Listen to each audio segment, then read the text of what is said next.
gross motor this week is purely 6 lines of masking tape on the floor, on the carpet.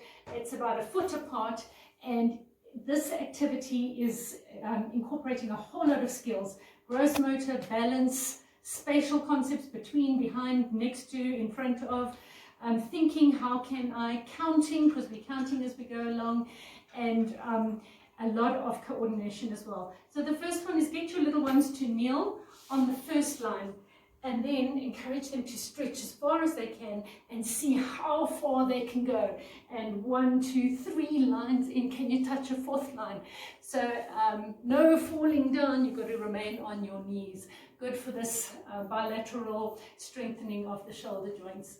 The next one is jumping. Little ones need encouragement to jump, to get their little feet off the ground, so you can jump in between the lines, you can jump on the lines, you can skip lines if you want, just whatever game that they want to play. Walking sideways, going to the right, go on the lines or between the lines, right and left is excellent. Going forwards, going backwards, hopping forwards, hopping backwards, hopping sideways. So many activities that you can do. You can incorporate all sorts of animal walk, for example, a bear walk, which is on all fours, and walking without touching any of the lines. You can do a crab walk, which is going backwards, which is lifting up your bottom and developing strength in the shoulder joints, moving sideways, backwards without touching the line, forwards, whichever direction they want to go. You can do lie on the lines. Let's see how tall you are. Let's see how tall your sibling is. Counting with all of the lines. And then, of course, you can do the tape in all sorts of patterns, a zigzag, and get them to balance on it. This one they can balance this way and then going that way, balance on the line going backwards, balance on the line going sideways, a lot of balancing. Fine motor skills this week is a very cute activity with bottle tops, using recycled cartons with tops, and it's for posting, and you're encouraging the little ones to use this skill to open and close them. It's on an egg carton, and they can definitely do color sorting with this. They can use different textures. I've got little stones here that we can paint individually. That alone is a great activity for them. And then opening and posting all different things, closing it again. Counting is also excellent. Using big items, small items, items that they have to push through hard is great. And this is how I made it.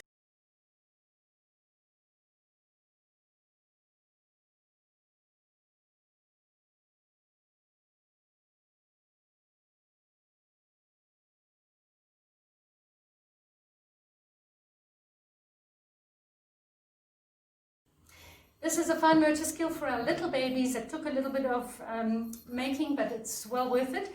Purely an egg box, and I've made some holes on the top and threaded all different materials through it. The first one is my silky scarf that you put through, and you're going to encourage your little ones to pull it. So either they can hold it themselves and use 2 hands to do it, or you can just put it down or hold it for them. And then encourage them to pull it. This one you would be able to pull right through. They would need to maneuver it. This one is a bit longer, and they can still pull it and pull it and pull it right through. The yellow one, I've tied it so they can't pull it through, but they can pull it and pull it again from the bottom. I've added some shapes through the ribbon, which can just be a bit of maneuvering around. And then this one I've got little bells on the end so they can pull it and then pull it back again. It's just about maneuvering, using their little fine motor, figuring it out, trying to pull it from this side and then going back to the other side, having different shapes, different textures, different colors, and enjoying it. In our Zoom class, we launched 5 little peas off the spoon. So I'm going to show you how to do that again. Plain tablespoon that we've got, and having your 5 little peas or any texture.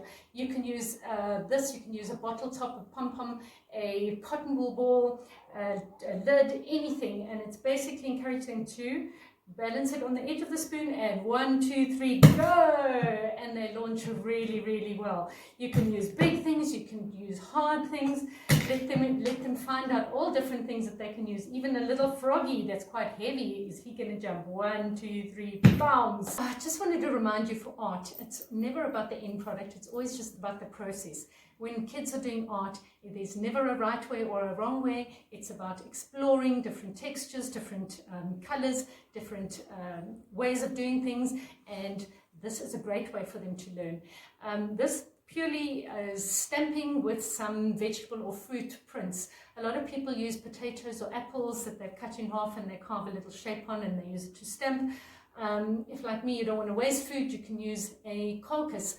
I've got an orange here. I've cut out the inside pieces that we've eaten already, and it's about stamping it.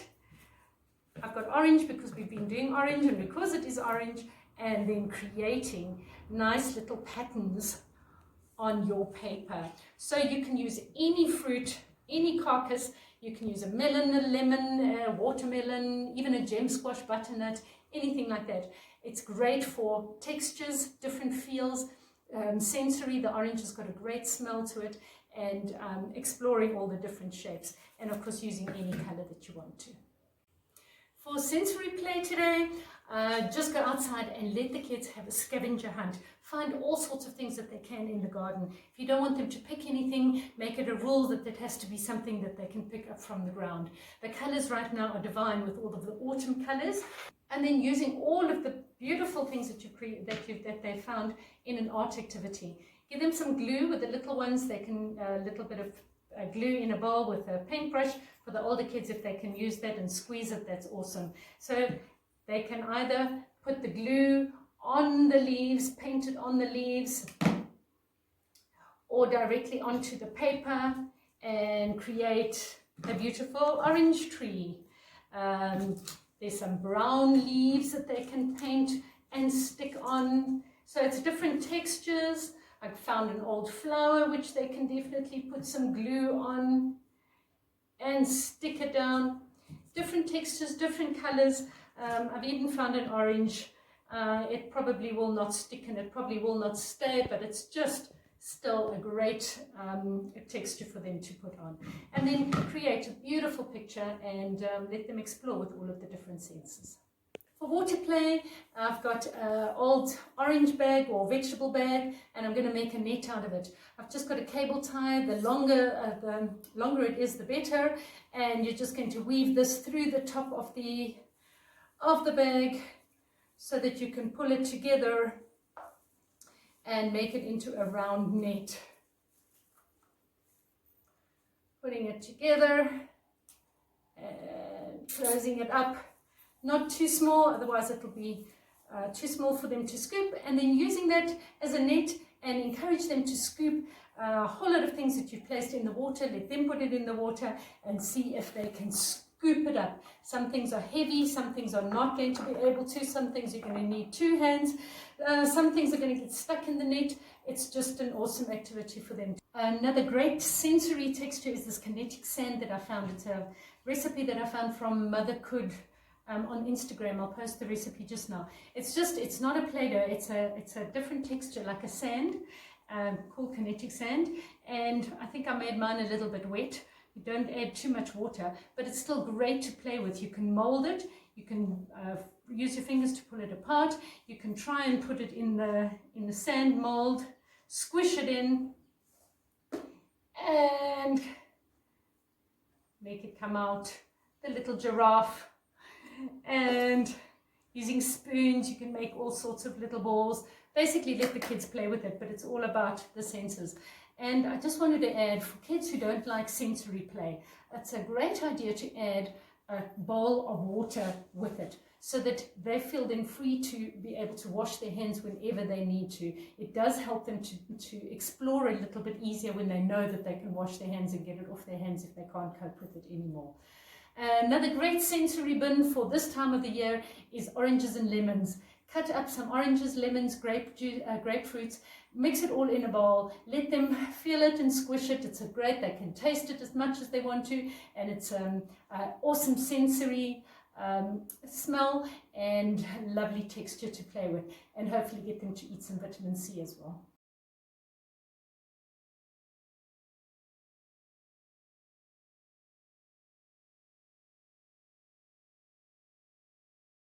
And to end of the week, go and read them a story. Go and find a lovely story that they can read, and also go and play some hide and seek with them. You know, kids love hide and seek, and it's an awesome gross motor activity for them.